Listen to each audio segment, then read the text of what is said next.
This is Do Not Go Gentle Into That Good Night by Dylan Thomas. Do not go gentle into that good night.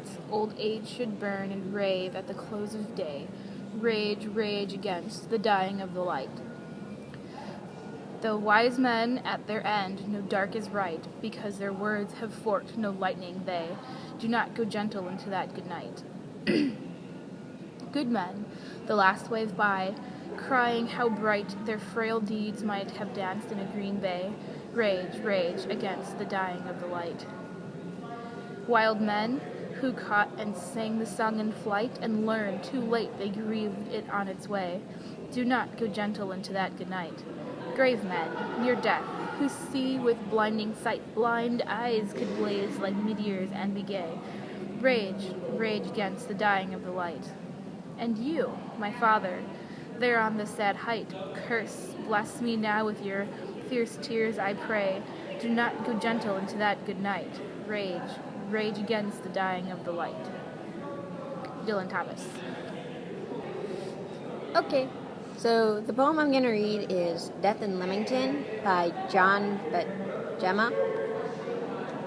Okay, here it goes. She died in the upstairs bedroom by the light of the evening star that shone through the plate glass window from over a Leamington spot.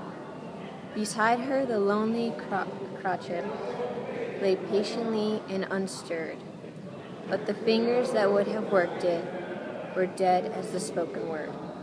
A nurse came in with the tea things, breast high mid the stands and chairs, but nurse was alone with her own little soul, and the things were alone with theirs. She bolted the big round window. She let the blinds unroll. She set a match to the mantel to cover the fire with coal. "Auntie," she said in a tiny voice, "wake up, it's nearly 5. Oh, chintzy, chintzy cheeriness, half dead and half alive. Do you know that the staccato is pealing? Do you know that the heart will stop? From these yellow Italianate arches, do you hear the plaster drop?" Nurse looked at the silent bedstead, at the gray decaying face, as the calm of a Leamington evening drifted into the place. She moved the table of bottles away from the bed to the wall, and tiptoeing gently over the stairs, turned down the gas in the hall. That's it. Cool. Howdy, hey, Ryan. How's it going? So the poem I'm reading today is an ode. It's Paper Nautilus. That's the one by Marianne Moore. That's the one we did in class, for the thing, yeah. Because, hey, why not read it again? Paper Nautilus, man. That super, tripping balls Greek guy. Yeah. Anyway, here we go.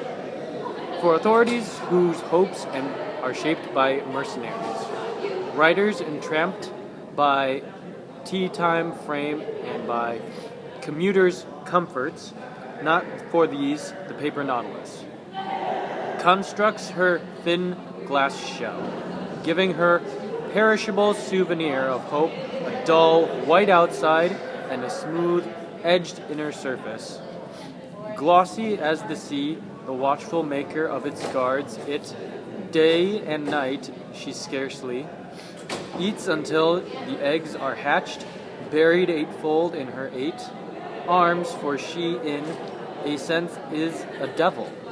Fish, her glass ram's horns cradled, freight is hid but is not crushed. As Hercules bitten by a crab, loyal to the Hydra, was hindered to succeed, the intensively watched eggs come from the shell free when they are freed, leaving its wasp nest flaws of white on white and close laid ionic chitin folds, like the lines in the mane of the Parthian horse, round which the arms had wound themselves as if they knew love. It is the only fortress strong enough to trust to. I keep thinking the little camera thing. But yeah, this poem I read. Thanks for everything, Ryan. Camera's right there. Thanks for everything, Ryan. So yeah, it's been great being in your class. Cool beans.